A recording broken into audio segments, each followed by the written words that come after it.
Vamos a hacer una breve explicación de cómo realizar un tablero de protección eléctrica, tanto de subida como de bajada de voltaje, como de sobreconsumo de corriente y recalentamiento en sus líneas. Como podemos observar, este pequeño tablero consta de 4 elementos. El primero es un breaker de 32 amperios, que obviamente permite la conexión de la fase 220, ¿no? Es una protección monofásica, acaba de destacar. Automáticamente este breaker de 32 amperios, cuando hay un sobreconsumo de corriente, él se dispara de on a off. En este caso está apagado. Posteriormente pasan esas conexiones 220, las pasa a L1 y L2. En este caso este es un contactor trifásico de 25 amperios, que una vez que se energiza su bobina en los puntos A1 y A2 del breaker, pasa a continuidad del punto L1 a T1, el punto L2 a T2, del punto L3 a T3. Ahora, ¿cómo se energiza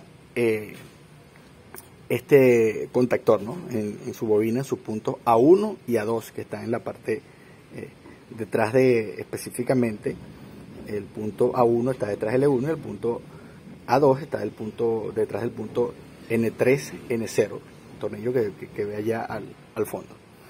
Aquí tenemos dos elementos que permiten la protección. En este caso el supervisor va a permitir la protección de sobrevoltaje o bajo voltaje programado en cada una de sus perillas. Ella se conecta básicamente a los mismos dos puntos de salida del breaker, y cuando está dentro del rango permitido, él tiene un punto de salida que es normalmente abierto. En este caso él pasa normalmente cerrado. Ese punto agarra específicamente el cable rojo, pueden ver que es la línea que va a L1, ¿no? Hacia arriba del contactor. Entonces está conectado al switch que está normalmente abierto. Entonces en ese caso va a permitir que ocurra la fase a este punto, que va a energizar, bueno, podemos ver al fondo, a la parte A2 de la bobina. Allá se ve el cable azul, está energizando la parte A2 de la bobina del contactor.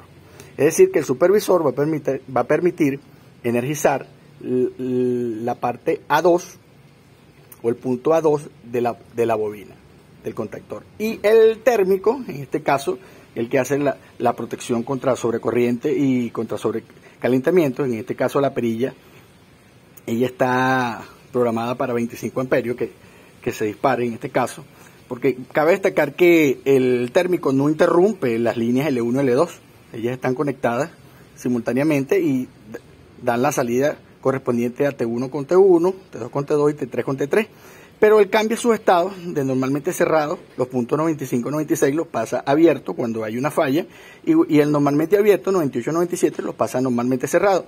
En este caso el punto de la salida del breaker, que es el cable marrón, en este caso es L2, está conectado al punto 96, y él trabaja normalmente cerrado, ¿no? Entonces hay conexión, ese punto, en este caso L2, a energizar el punto A1 de la bobina.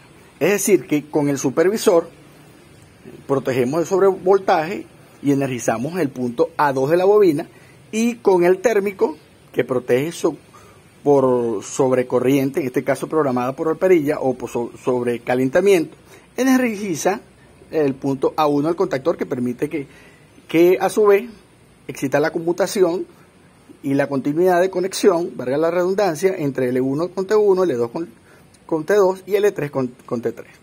Aquí también tenemos el punto de stop, este es para hacer una parada, es decir, simular una falla para que lo normalmente cerrado pase abierto y lo normalmente abierto pase cerrado. Y reset es para volver a armar otra vez el circuito.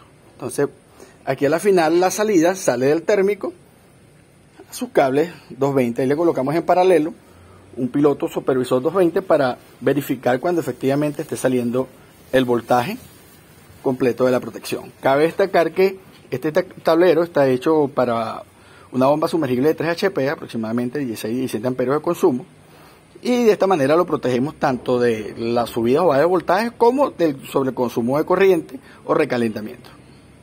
Eso es todo. Esperemos que esta breve explicación haya sido del gusto de todos.